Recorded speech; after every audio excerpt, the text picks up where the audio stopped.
Hey there, mga may loves Cancer! Thank you so much for always being here with me in this channel, babe. So, before we start your reading, let me just greet everybody. Hi, new viewers! My name is Yan. Welcome here. At sa returning nating mga tambayers na walang sawang sumusuporta at umaantabay, thank you sa inyong lahat. And yun nga, no, kung hindi nyo pa alam mga babes, meron pa po tayong other channel. Kaya kung interesado kayong tumambay dyan, ang link ay inilagay ko sa description box. So, dyan ay meron din tayong ina-upload na daily collective readings, no? Anumang zodiac sign ninyo. Pwede kayong manood at makinig dyan basta just take only what resonates with you, guys. And yes, yun nga, no, wala tayong gender dito. Cancer, kailan babae, lalaki, LGBT, lahat welcome.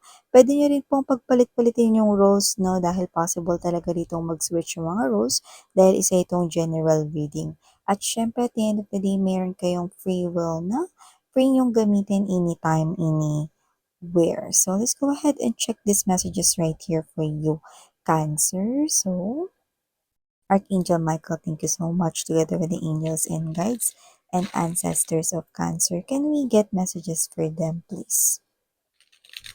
Sa mga cross-watchers ni Cancer or may Cancerian placement sa kanilang natal or birth chart, welcome din po kayo. Basta just take only what resonates. Can we get messages for Cancer, please? What does Cancer needs to know?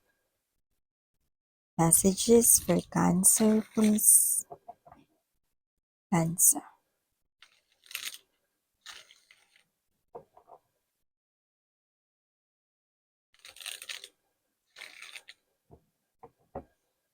Okay, so let's go ahead and check these messages right here for you, Cancer. So, you do have here, guys, the temperance energy. Yes, medyo malata ka, guys. Nag-video kasi kami ng mga college friends ko yesterday. So, yeah. Okay, so you also have here the Judgment card energy and the Two of Cups. Meron ka rin dito Cancer na Six of Swords and High Priestess. Emperor is also here present sa inyong reading.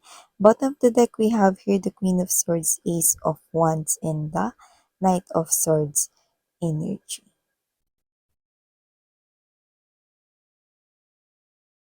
Meron ko nakikita dito maghahabol sa inyo, Cancer. At kung sino man siya, no, nakikita ko dito na pwedeng mas bata siya sa inyo sa age or bata lang siyang tingnan, no? Pero maaaring hindi nagkakalayo yung edad ninyo. Kung sino man siya, nakikita kitang tumatakbo ka palayo. Kung sino man tong energy na to, na parang ayaw mo siyang kausap. May energy rin kasi mga babes na posibleng tinakbuhan din kayo nito before. Doesn't have to be na ito ay ex mo lang, pero yung iba possible.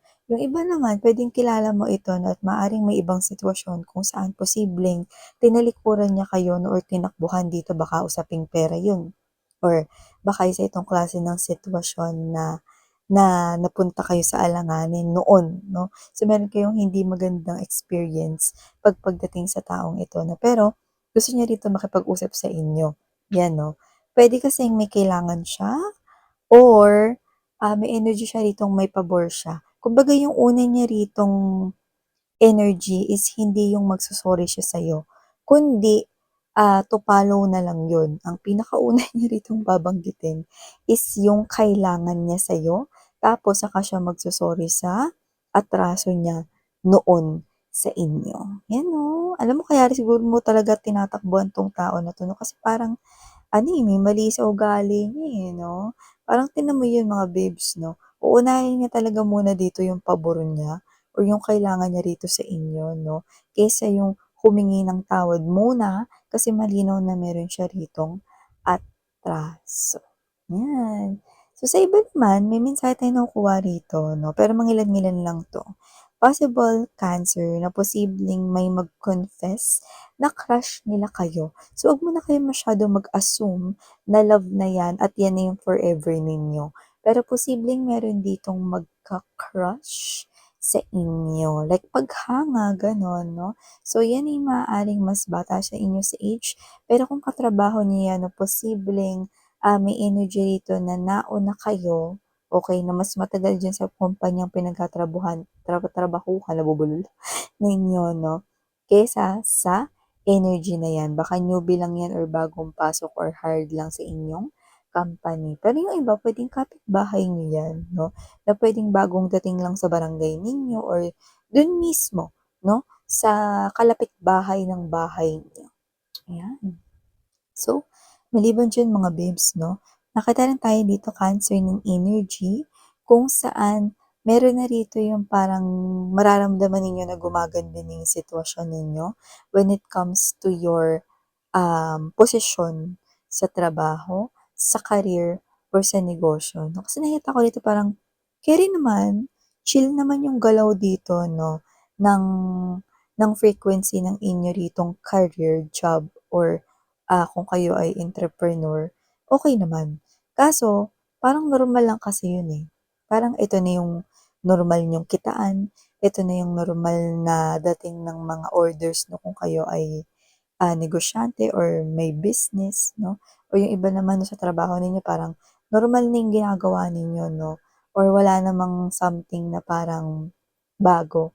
Kumbaga okey lang, yun pa rin yung sinasahod ninyo 'no, pero dito mas mararamdaman ninyo 'no, na parang may mangyayari na mas mag-i-improve or may progress dito sa inyong kaperahan, 'yan 'no. Hindi lang ito yung Christmas bonus or 13th month pay na inaasahan ng lahat 'no, ito ay iba pa dun. So, nakikita ko dito na kung ano man ito, papunta ka dun, babagal lang yung pagpunta mo dun or sa pagtapak mo sa energy na yun, pero papunta ka na dun. So, kailan kaya yan, Miss yan 'no?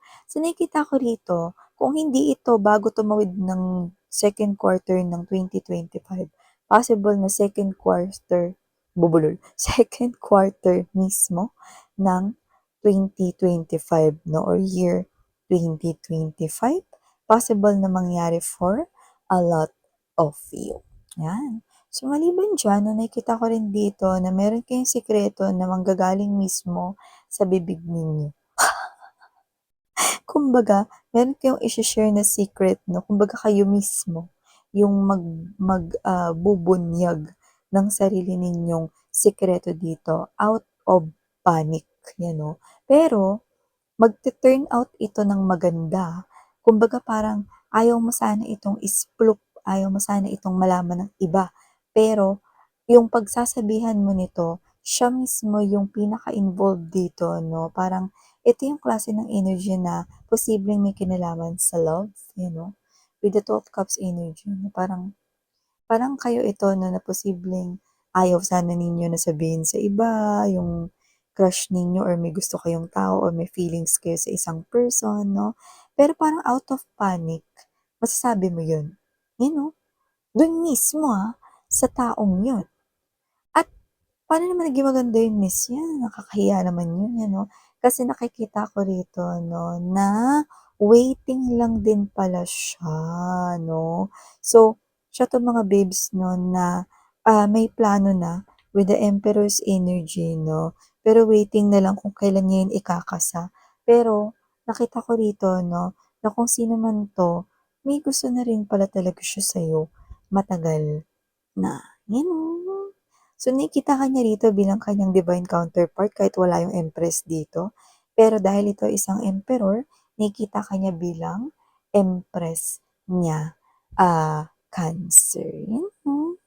So, kung sino man siya, possible na older yan sa inyo sa age or puwede rin naman na hindi older sa age pero matured siyang mag-isip 'no, mas matured sa'kin Miss 'yan. Hindi ko naman sinasabi na hindi kayo matured 'no, pero maaaring mas marami siyang experiences sa life 'no, or siya ito na mas matured yung kanyang mga pag-handle 'no, sa kanyang, any areas of life 'no, lalo na recently. Kasi parang masyado siyang maraming hina-handle na situations recently at for some reason, nakakuha tayo dito na posibleng, meron siyang ginawa for his or her family na maganda recently, 'yan. So, parang ikaw 'to 'no, na nag-panic ka rito 'no, tapos nasabi mo sa kanya ng biglaan 'no, so parang imbes na parang kabahan ka dahil baka iwasan ka niya 'no, hindi. Yun din pala yung hinihintay niya 'no. Pero alam mo kahit hindi mo naman yun nasabi or masasabi sa kanya, kikilos na siya, eh. Kasi sabi ko nga sa inyo, may plano na siya, kasado na. Hindi naman siya mahiyain, eh, okey? Kung sino man 'to mga babes 'no, parang pinaghandaan niya lang din kasi ito, okey? 'Tong, pag-amin sa inyo. 'Yan. So, maliban diyan, Cancer, nakita rin ako ng energy rito 'no, na posibleng meron dito na sitwasyon or posibleng may sitwasyon noon 'no, na maaaring mangyari na parang similar sa nangyari na noon.